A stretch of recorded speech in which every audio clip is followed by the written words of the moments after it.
like, y'all can do it too. Like, that's what I'm here for, man. I hope that I'm inspiring and motivating some of y'all to really get out in the garage, or really get out in your parking lot, or really get out, you know what I'm saying, in your driveway, whatever your situation is. I hope that I'm inspiring y'all to do the same thing, because you can do it too. You know what I'm saying? And with each build, I'm just taking it to another level every single time. You know? What's good, Grind Schoolers? It's your boy Rob, and we back in the shop today. So today, what we got going down is, man, we are going to talk a little bit about the Monte Carlo. Now, I've been given some massive inspiration, man, to do what I've never done before, for one. For two, you know what I'm saying? Like, I really, there's a few things that have transpired since this Monte Carlo has been basically parked and about to go under the knife, right? And so pretty much what I want to do with the Monte Carlo is I want to take it top level. So I have this philosophy. My Elko, my Impala, they're clean for Colorado cars. Cool. You know what I'm saying? But if I want to take it to the next level, you know what I'm saying, with this Monte Carlo, you know what I mean? It's got to be done right. So a few things. Shout out to Mike, you know what I'm saying? I watched his channel. He commented on one of my videos on the El Camino, and it was a little bit of shade, you know what I mean? But it's all good, you know what I mean? Like, I'm a positive person. I don't be tripping on nothing. But the underside of the El Camino, as you guys know, is not undercoated. I painted the outside of the frame and the bottom of the frame and stuff like that, but I didn't take the car or the body off of the frame.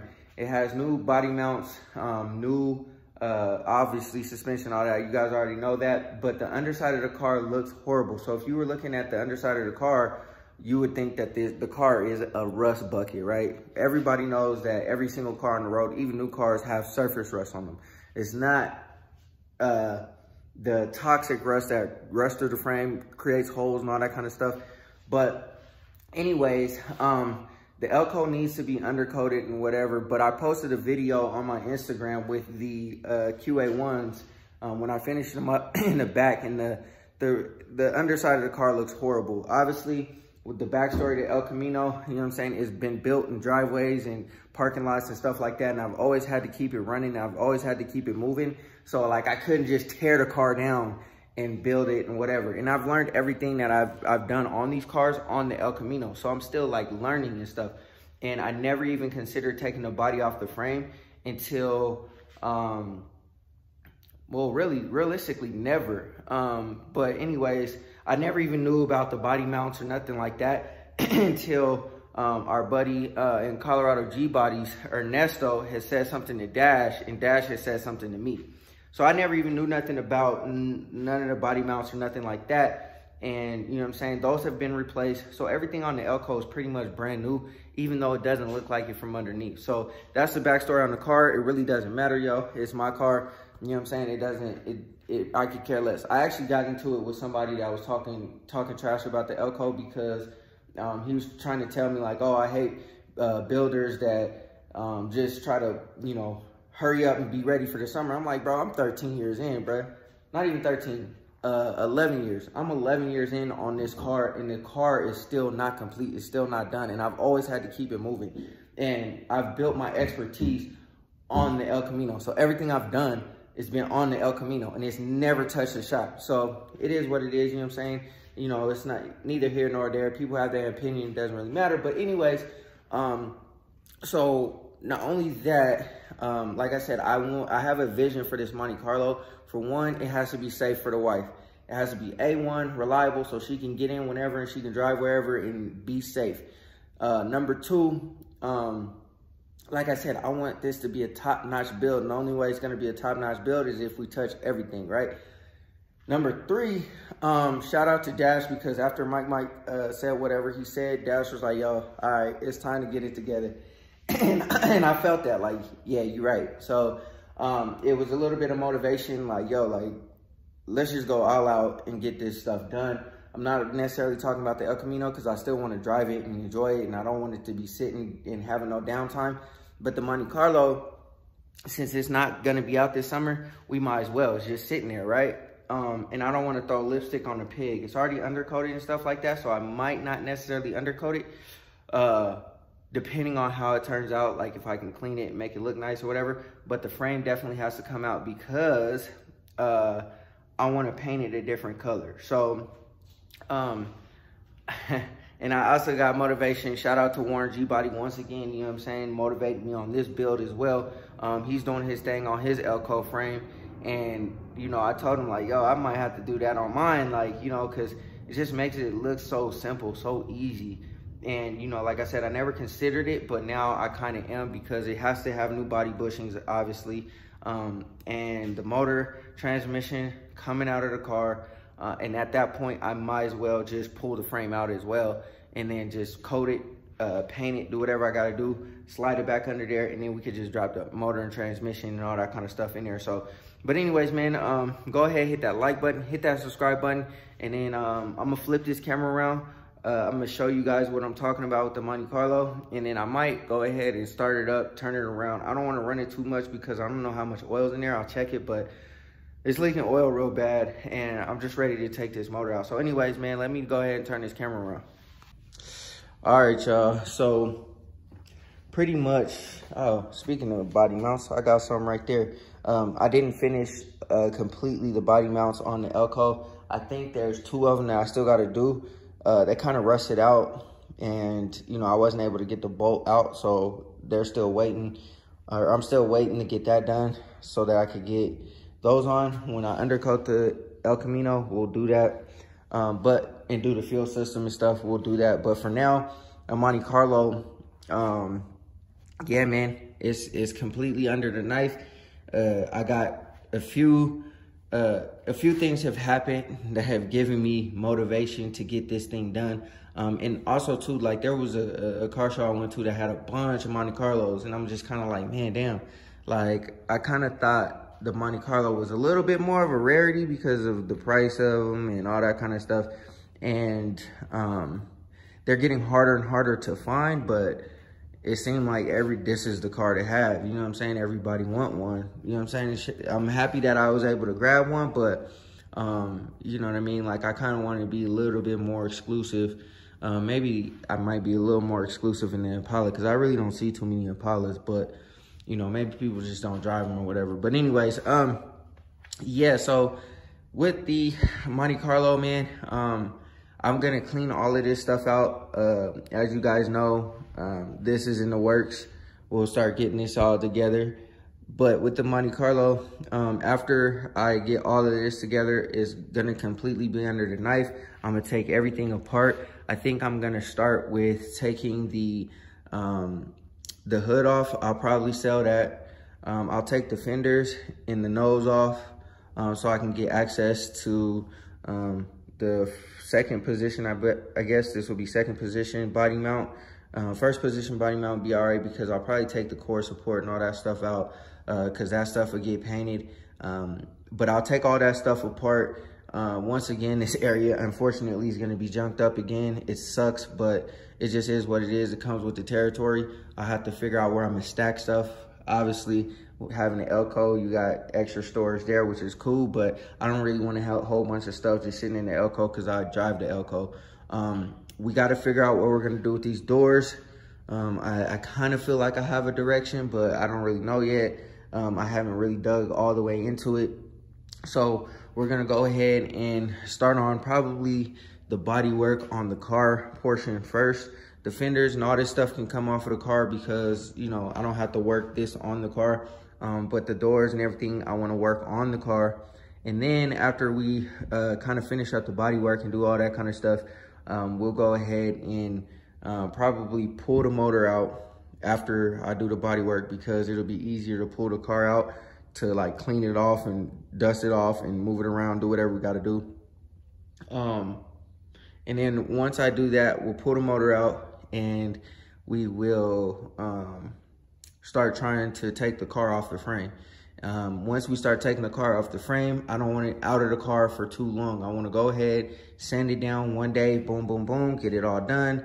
I want to be able to enamel it and paint it or do whatever we got to do there. and get it right back up under the car. I don't want the car up in the air for a very long time. With that said, we're gonna have to run fuel line and brake line, I think.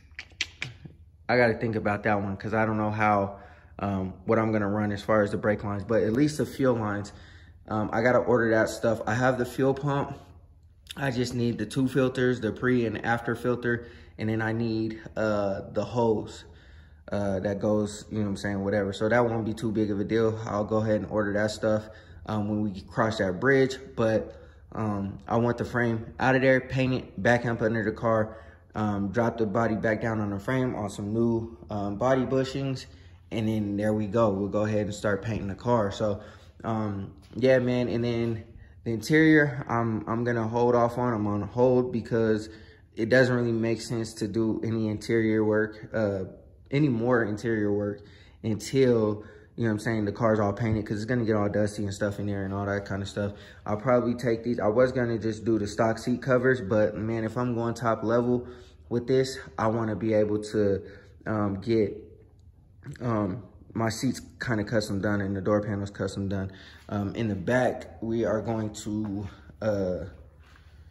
do probably some custom panels in the back. I want to test my skills and make some custom panels, see what those look like.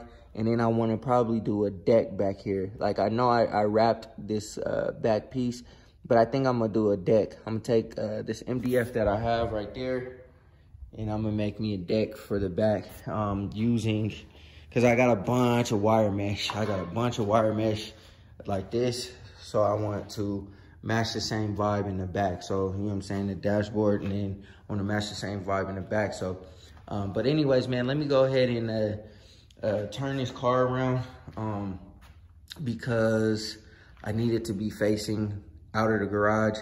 The reason why I didn't have it facing out of the garage when I drove it was because I felt like it was gonna stall out and it was gonna die. And then, you know, it just is what it is. So I had to hurry up and put it in the garage. So now I'm just gonna turn it around, and then it will be facing outside the garage. I'll kind of put it over in the middle a little bit so that I have enough space to work and do whatever I gotta do.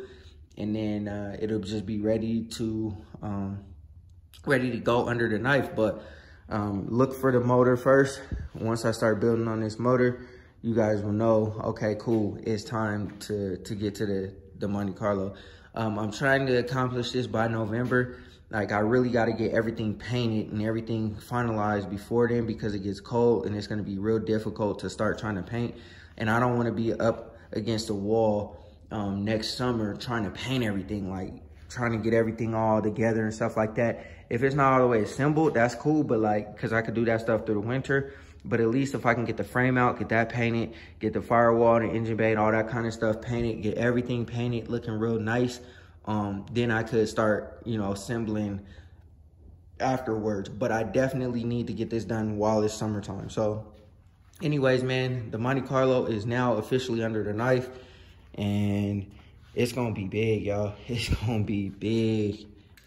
All right, y'all, that's gonna do it for this video, man. I hope y'all enjoyed it. Excuse me. We about to go crazy top level with this Monte Carlo. And the thing about it is, we're not even gonna spend a whole lot of money.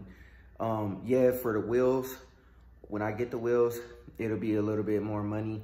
And then obviously, like, I need a transmission and stuff like that, but I'm gonna do it in spurts. Like, as I'm building, taking the frame out, painting it, and doing all that other extra stuff, you know, I'll work on trying to get the transmission, and I'll work on, you know, the other little things that the motor doesn't have, like, you know what I'm saying, like the coil packs and, you know, the accessories and stuff like that. I'll work on getting that stuff so that when I am done with the frame and the paint and the engine bay and all that kind of stuff, I can go ahead and just drop the motor and transmission right in there, and then we'll be good to go. My goal is to try to get it done within the next 5 months.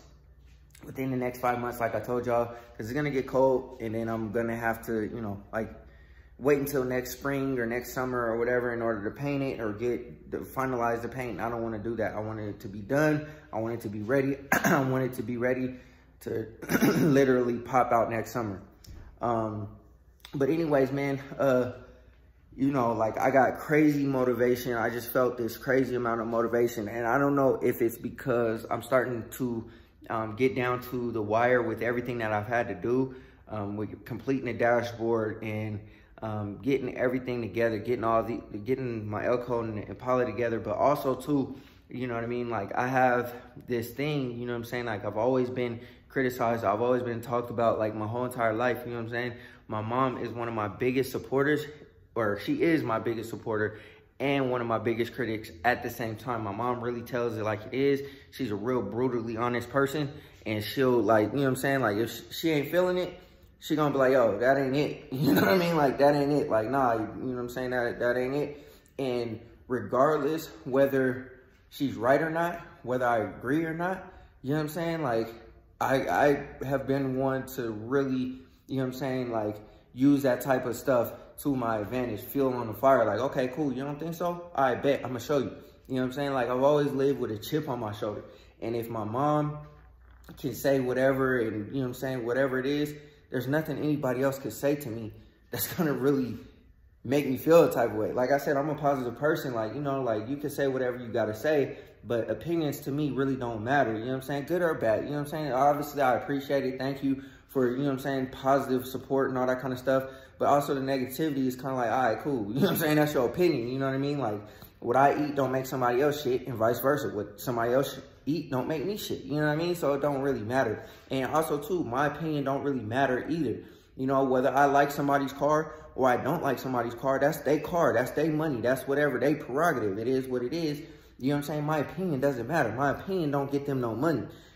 It is what it is. You know what I'm saying? Like, so regardless what anybody has said about my Elko or whatever on that video, you know what I'm saying, that I posted, thank you, I appreciate it. But at the end of the day, it just is what it is, you know what I'm saying? It's helpful banter, I guess you could say, because now, you know, like I said, with that chip on my shoulder, I'm like, yeah, all right, it's time, you know what I'm saying? Let's do it. You know, like Dash helped push me over the ledge too, because he was like, let's go, bro. Like, let's go ahead and get this stuff together. So now, like, I feel like I'm like a new person walking into the garage. And I think a lot of it, too, is because, like I said, getting the dashboard done and getting the Impala drivable so I could drive it every day and getting the Elko drivable, I'm starting to cut down on work. And now it's not like an overwhelming feeling like, dang, I got all this stuff to do. Now that I'm getting stuff done, it's like, yeah, what's the next thing? What's the next thing? And I look at this Monte Carlo every time I walk in the garage, and I'm just like, all right, you up next. You know what I'm saying? Like, and also, too, I would be so proud of myself if I could finish this car within the next 5 months, because in the next 5 months, it will make a year since I've had it. And if I could do it within a year, you know what I'm saying? Tune on 24s was here, and he was like, yo, you and Dash, you know what I'm saying, like, are out here proving, and Warren G Body as well, are out here proving that it can be done. Like, you don't have to take it to a shop. You don't have to have $100,000. You don't gotta put your car in paint gel. You could do it yourself.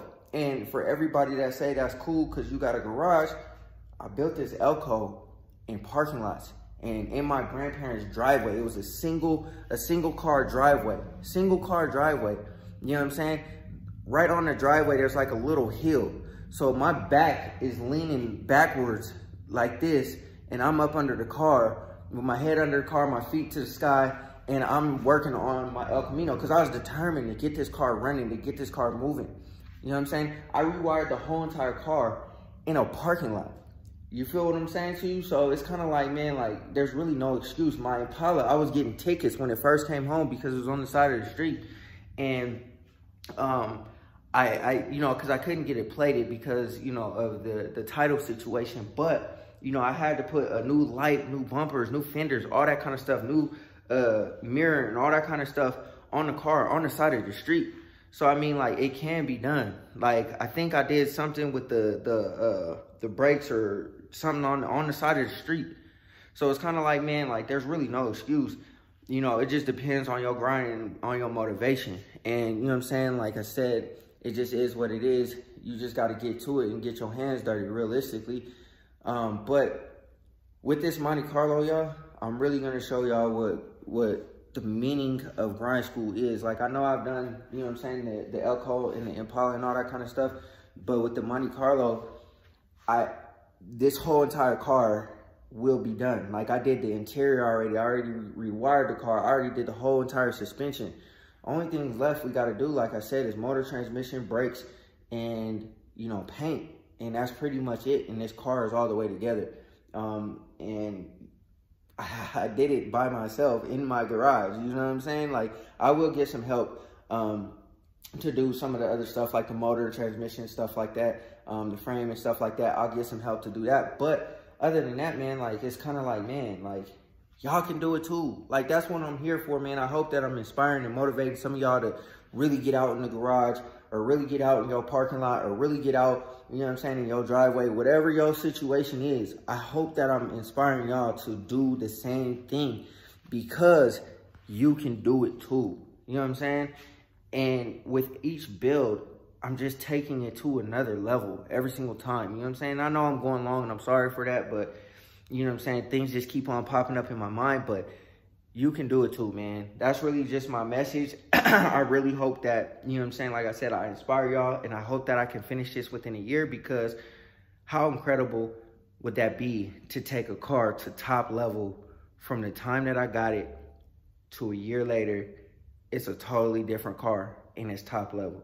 You know what I'm saying? Like, that's my whole goal. That's my philosophy. That's my vision. And I hope that I'm able to accomplish it.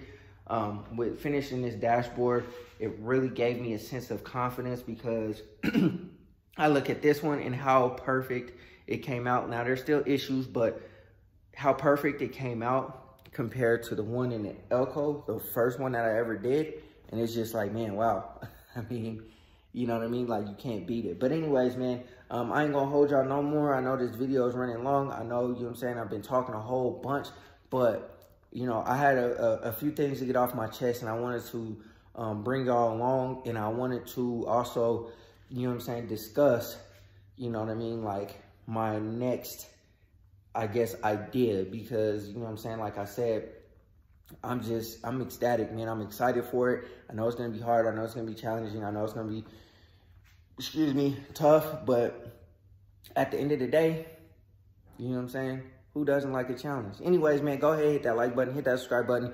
And also, always remember, work hard so you can live free.